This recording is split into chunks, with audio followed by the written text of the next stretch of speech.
Come on, for fuck's sake. Son of a bitch.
again.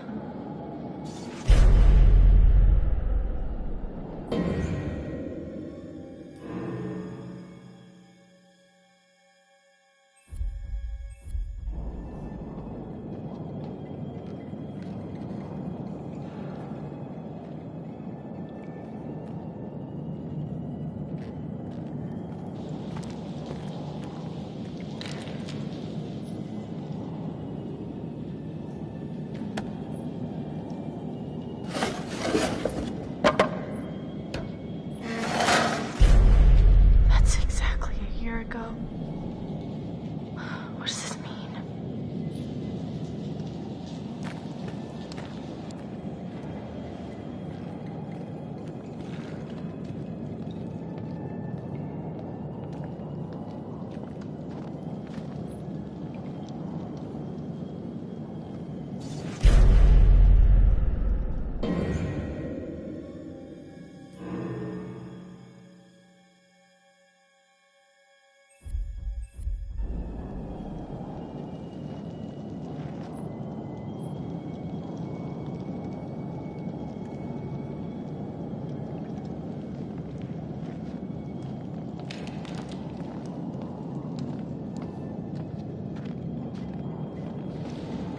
Lovely. Danger is my middle fucking name.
Josh! Josh. Oh, very good. Every one of you got my name. And after all you've been through, good. I mean, how does that feel, right? How does it feel? Do you enjoy feeling terrorized, humiliated? I mean, panicked? All those emotions that my sisters got to feel 1 year ago? Only guess what? They didn't get to laugh it off. No, they're gone. I don't know if you noticed this, Josh, but none of us are laughing. Oh, come. Why the long faces? Come on. It's good to get the heart racing every now and then, right? And race, they did. I mean, every one of you just pitter-pat, pitter-pat. I hope you appreciated my little phantasmagorical spectacle. I mean, no detail too small, no opportunity missed. It was such a delight to play the puppet master to all of your Pavlovian panic. And all that gore, there was gore galore, fake bodies. I mean, God, that shit was expensive. And no retakes. Nope. Only double takes. Oh, you should have seen your faces. Hook, line, and sinker for every little stinker. Josh, why are you doing this? Yeah, don't even ask this squirrely little runt. He's got no clue. He's out of his fucking tree. Well, he's definitely off his meds. Oh, come on, you guys. Revenge is the best medicine. You're done. Mike, he's sick. What? Come on, you guys are all gonna thank me when you guys become internet sensations. Wait, what? Oh, you better believe this little puppy's going viral, ladies and germs. I mean, we got unrequited love. We got blood. I don't think there's enough hard drives in China to count all the views we're gonna get, you guys. What are you talking about, you asshat? Jessica's fucking dead. What? Did you hear me? Jessica is dead. You are gonna fucking pay, you dick!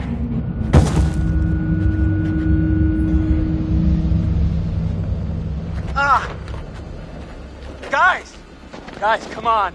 Seriously, this is crazy, you know? Shut up. Why'd you hit her, man? Huh? Why'd you have to fucking hit her? What are you talking You about? punched Ashley, you piece of shit! Oh, I got so mad. You don't hit a girl. You just don't. Dude, Chris, bro, And I'm not your bro. Where are we going? Where are you guys taking me? Locking you up, bro. What? Can't do anything stupid before we call the police in the morning. Come on. I didn't do anything. Are you serious, bro?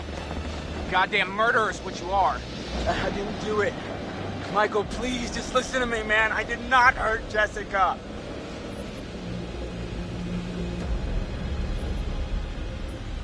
You know what, man? You need to shut up. Chris, hey, come on, Coach. We're partners. Stop. Don't say that. Oh, fine. Be a dick.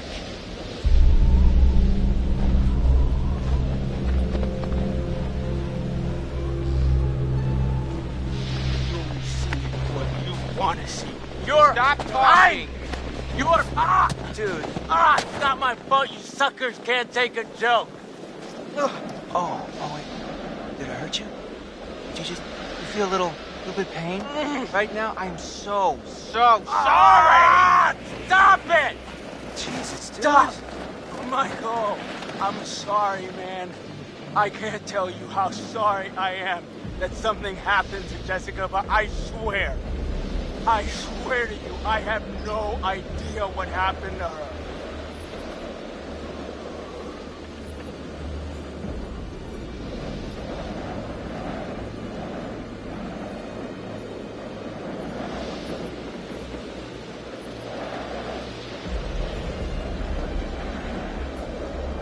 Josh, be honest with me. Do you really expect us to trust you for a single goddamn second after all the shit you put us through? But can't we all just get along? Damn it! Not dicking around. No. That's not how it's supposed to go down. You're just a bunch of bullies. You can't hang out a guy just to try like this, guys. Huh? Not like you got the guts to really do anything about it anyways. Ah! Ah!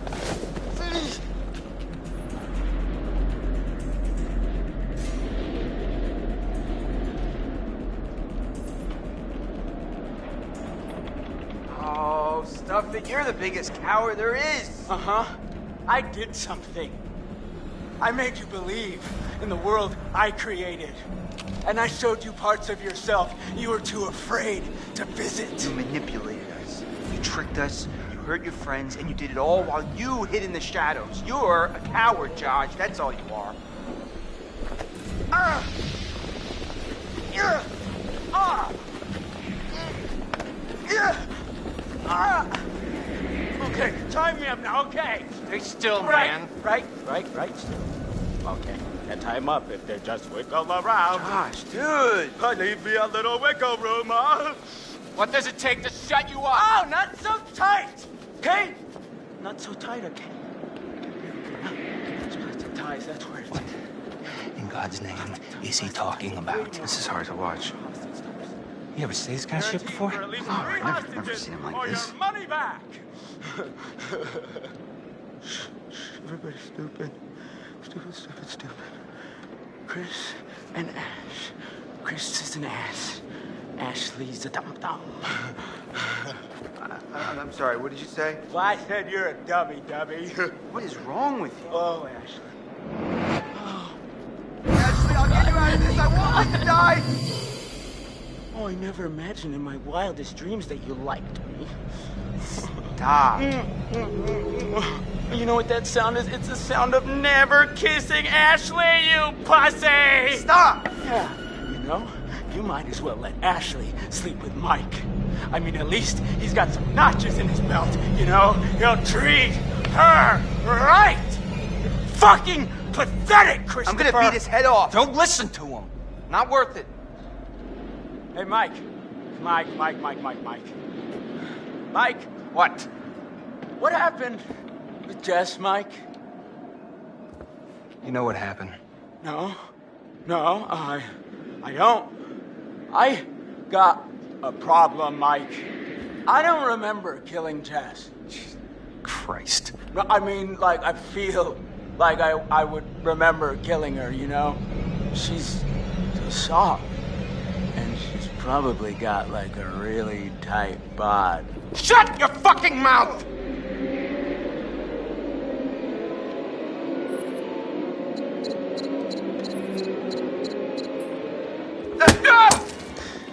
Seriously? What? Did you think I was gonna shoot him? I don't know. Come on, Chris. You know me better than that. Yeah, Chris, you know me better than that. Yeah. Well, just next time give me a heads up, all right? Oh, you poor little piggies. You can't even get your good cop, bad cop routine to work. Leave it to the pros, bros! Why don't you go back to the lodge? Make sure everything's all right. I'll stay here with this lunatic until the morning. Oh, sleepover.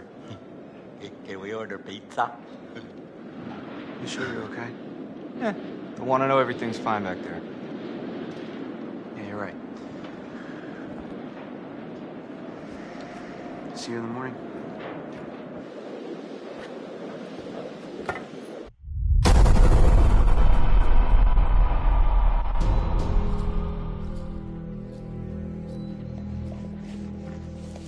Josh.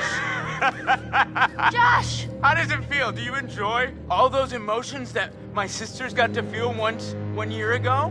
Only guess what? They didn't get to laugh it off. No! Nope! No! They're gone! Jessica's fucking dead. What? Did you hear me? Jessica is dead. And you were gonna fucking pay, you dick! What happened with Jess, Mike? I don't remember killing Jess. Christ. Oh, God. Oh, my God, Matt!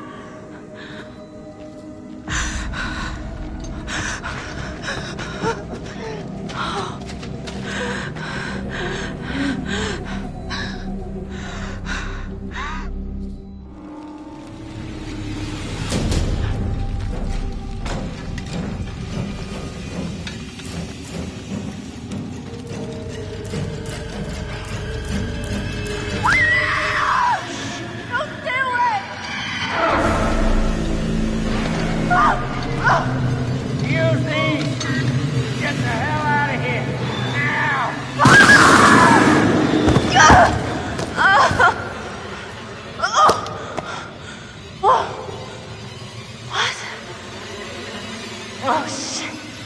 Oh, shit. Oh, boy. All right. Yeah. Oh, my God. All right, All right, let's go.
Sometime after, the prospectors came to mine this mountain, and driven mad murderers. Until one night, my sight, but we were not alone in the woods that night. I couldn't save you.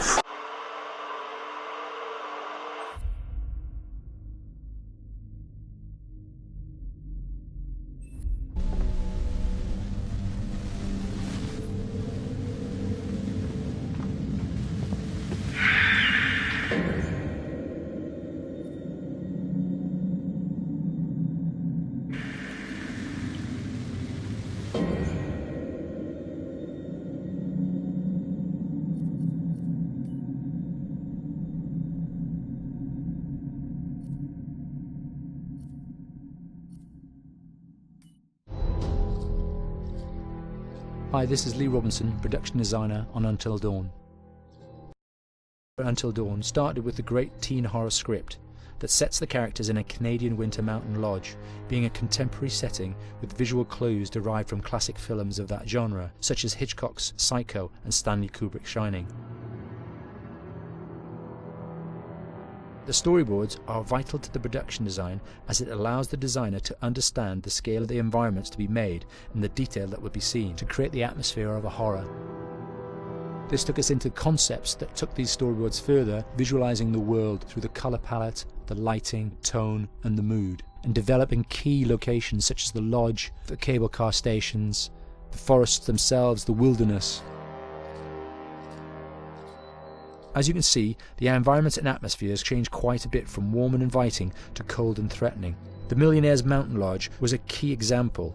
It was designed to be made from nearby stone and timber, embedding it into the landscape, with a contrasting and contemporary interior needing to be opulent and extravagant. We created dark and claustrophobic corridors with ominous and large open spaces, almost cathedral-like in size, and with huge structures to silhouette and dwarf the characters within, providing a labyrinth to explore and wander. Each character was developed with a strong visual identity in mind, with contrasting colours, tones and silhouettes to identify them, each to have their own texture, pattern and shape, so that when they were lined up you could always identify them.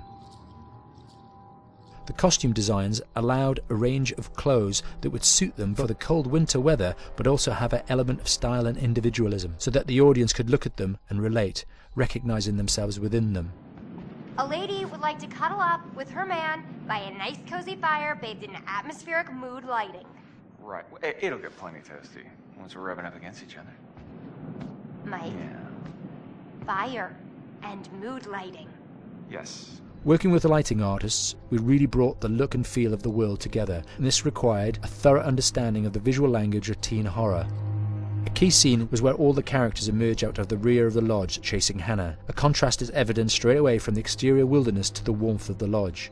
The attention to character lighting here is through the bounce and rim lighting, accented colours and composition, creating characters that come from the dark into the light and back again with an emotional effect. Guys, there's someone outside. What the hell? Hannah! What's going on? Where's my sister going? It's fine. She just can't take a joke. It was just a prank, Han.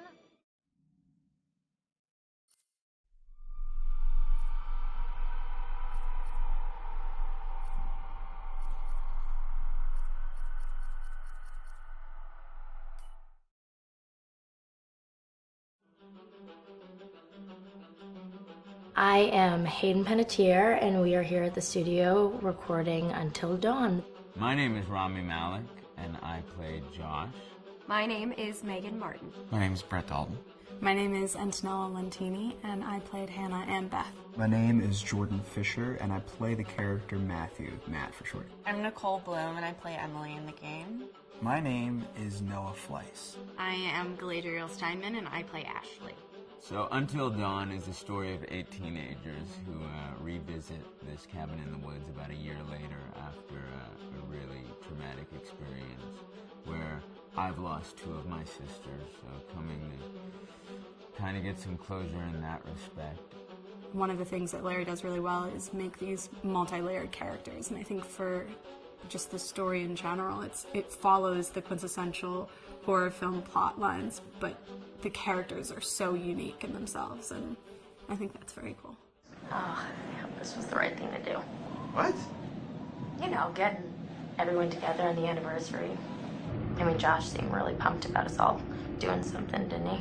Yeah, no, he definitely did. I haven't seen him so excited about something in forever. Good, good. Sam and I have a few things in common, such as being huge lovers of animals, and she's a huge animal lover. She's vegan. She is a pacifist. I'm not quite sure if I'm gonna go as far as saying that I'm a pacifist, but she's spunky and cool. I know that she, I think, is made fun of a little bit by the rest of them who think that her morals and her beliefs in that area are a little ridiculous and they don't agree with them, but she doesn't care. It doesn't stop her from being herself, and that's something that I hope I have in common with her. You know, he definitely can be depressed at some times and a bit of a loner, but he takes some solace in one of his sister's friends, Sam, played by Hayden Panettiere, and invites everybody back to the same house the next year to kind of find some closure. Jessica she has a whole lot of personality. She is definitely the sort of mean girl character that, you know, at school she knows she's pretty, she knows that boys like her, and she's going to use it to her advantage. He's got a big heart, and you can tell that that's very evident, especially how he treats his girlfriend, Emily, and, you know, he's kind of a meathead, but in the best way possible. She really knows what she wants, and she manages to get that from whomever it is, whether it be Matt or Mike. You know, she's really driven, and I can definitely relate to that. My character is Chris, and he is what society might consider the nerd of the group, and he kind of embraces it.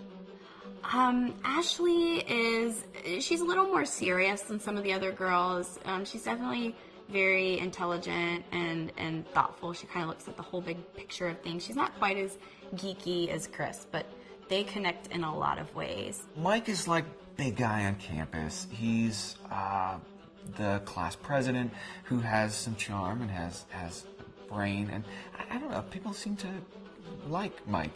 He gets away with a lot, though. He can be kind of jerky. The fact that he really just kind of wants everyone to be happy. When he wants he's a people pleaser, and I can definitely attest to being, you know, that guy. I'm always the friend that wants everybody to be happy and wants everybody to be taken care of, and that's definitely Matt. But also, like, this character is just so fun. I rarely get to play the bitch, and so it was really fun to do that. The spirit of things, seriously, what's wrong with you? I'm just trying to lighten the mood, Em. Don't be like that. Like what? The way you're being. You always get like this. I just think this is just the coolest thing to be a part of, and I just think it's going to take the world by storm. I really do. I think this genre is the wave of the future, and I think that once people see the potential behind it, of getting to interact with the drama that you're witnessing unfold in such a realistic way, that this is how entertainment's going to be from now on.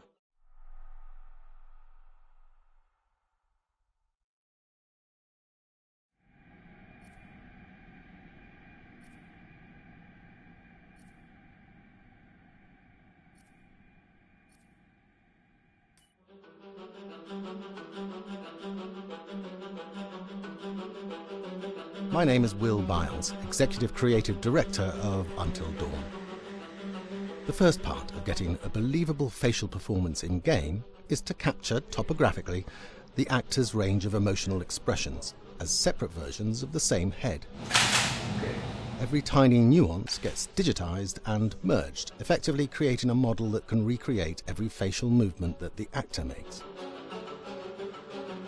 Once the topography has been recorded, the actor's performance itself can be captured by using a predetermined set of marker points, drawn precisely on the face, and a high-def helmet cam, wirelessly linked to capture devices. The camera is the small box where it looks like the microphone should be. Outro Sam.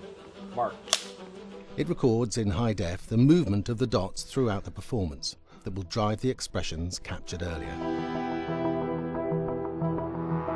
Unlike other systems, this form of capture is far less lossy because there are fewer interpretations between performance captured and performance rendered finally in-game.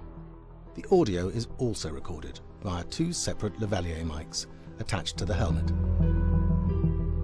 It takes a while for the actors to acclimatise to carrying around the recording devices and the helmet cams, but very soon the shoot becomes similar to any other effects shoot or a green screen shoot. The actors in these scenes are only recording facial animation. but use cursory body movements for pacing. Wait, and maybe we should all stick together and find everybody and make sure that we're all okay, so... 1-1, the year before the prank. Take 2, Mark. Other than the other actors, they have to use their imagination for everything and everywhere that they are supposed to be seeing and feeling. Idiot! So dumb! From a hot midday studio in Los Angeles to a freezing midnight mountain in British Columbia.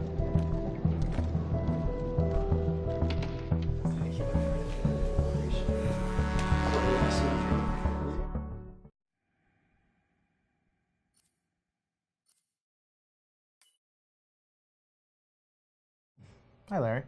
Hey, Graham.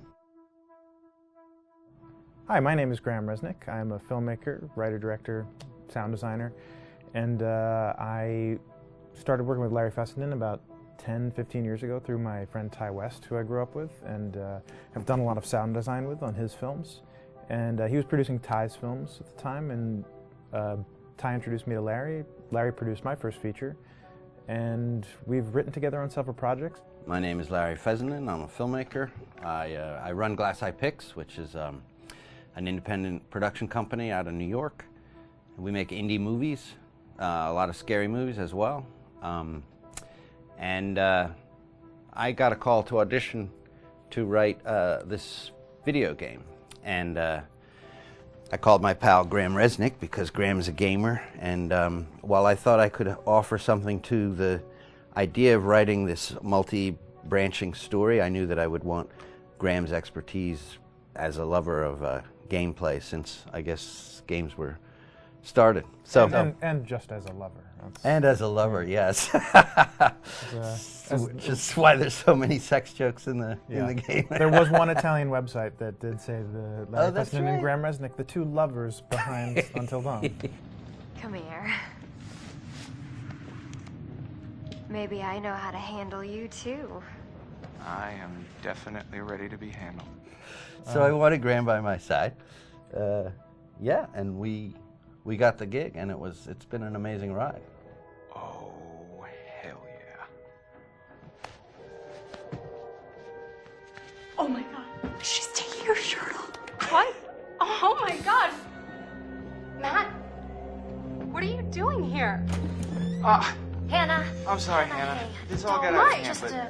So in the game, the basic setup is that a year prior to the game's start, all these kids had gone up to a ski lodge that was owned by the parents of one of the kids, or a couple of the kids, and some of the teenagers played a prank on some of the other teenagers, and a terrible tragedy occurred when a few of them, two sisters, ran out into a blizzard, and were never seen from again.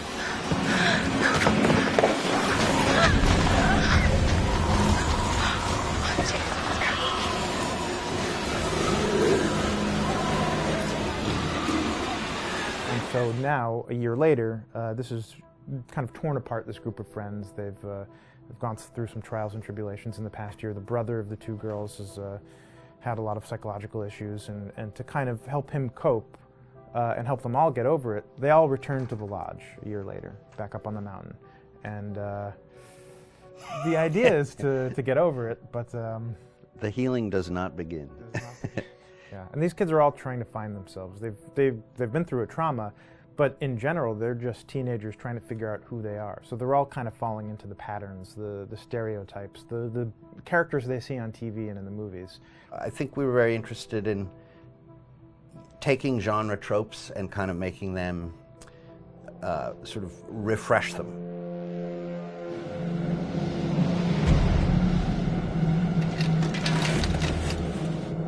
Hey, did you see that? Dad said it'd just be us this weekend. We're familiar with how slasher movies work. Most people have seen some horror movies, and we have established notions and preconceptions about the roles of the players in horror movies and how they talk and how they get killed and how they have sex. And to bring you into the game that way and then subvert a lot of those expectations was kind of our goal. They're haunted by some incident that happened in their past, which I think you pretty much figure out that that's going to have a role in their interaction. Yeah, so I think what was fun was we take some sort of stock characters and we try to give them some shape, but at least at the beginning, they're recognizable in the way of groups of friends. There's, you know, the jock and the bitchy girl and the rivalries between everyone. And oh my gosh, and really fun characters too. Like we just had so much fun living in the minds of these characters through writing the script. What do you think? Jesus! You know, it was fun. I think we were looking to get that kind of banter that you see both in movies, but also that you absolutely have with friends, and sort of those inside jokes. And of course, as writers and as friends ourselves, we sort of developed little tracks, and we try to give the characters that kind of vibe.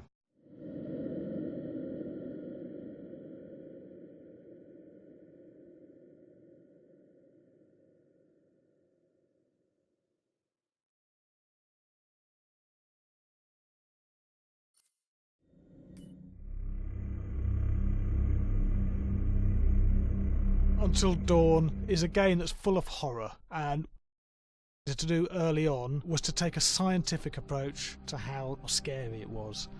So we did experiments on people, and we measured their responses to the game. We've created a test area. It's as close to a home setup as we can get it. We've recruited ordinary people to play the game, and we've left them to play it on their own. You're turning the light off.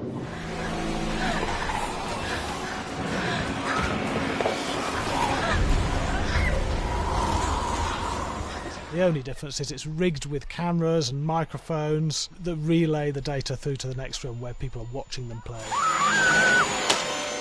Bracelet here we use for biometric testing. It measures the player's emotional response. It's called a galvanic response sensor. It makes contact with the user's skin, and it measures the electrical conductivity across their skin. It's the same principle as an old-fashioned lie detector. When you're stressed, you sweat a little. Very sensitive. It picks up tiny changes if the player is feeling anxious or scared.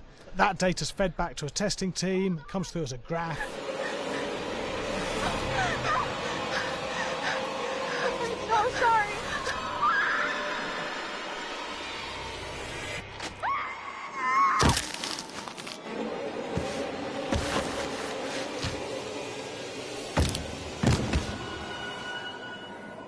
There's no point testing one or two people. You have to test a lot of people. Hey, watch your step. When we have a scare that's consistently has a measurable emotional response, then we knew it was good. If it didn't have that, it goes back to the team for improvement. The data doesn't tell us what's wrong with the scare, it only tells us if it's working or not. Wait, okay, so you hear that too, right? Josh. Here we have a chapter relatively early in the game. Weirdly regular. Nothing regular about it. We have to create tension and anxiety in the player so they are ready to receive the scare.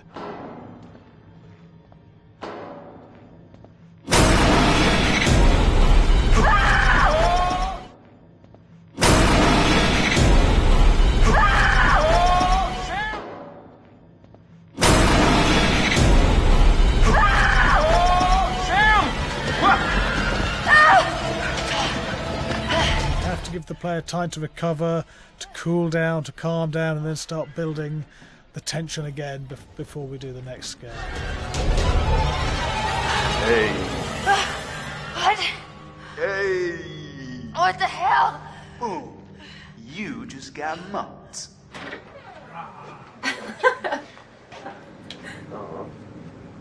Yeah, I have such an adrenaline high from that game. There's two things we found. One is we could look at the scares, analyse if our expected scares were working effectively. Were people shrieking and covering their hands, or were they getting an emotional response from it? And being scientific about it means that we strip out people's opinions about whether things are working or not. We've got data, and we look at the data. If it's working, we're happy with it. Really scary.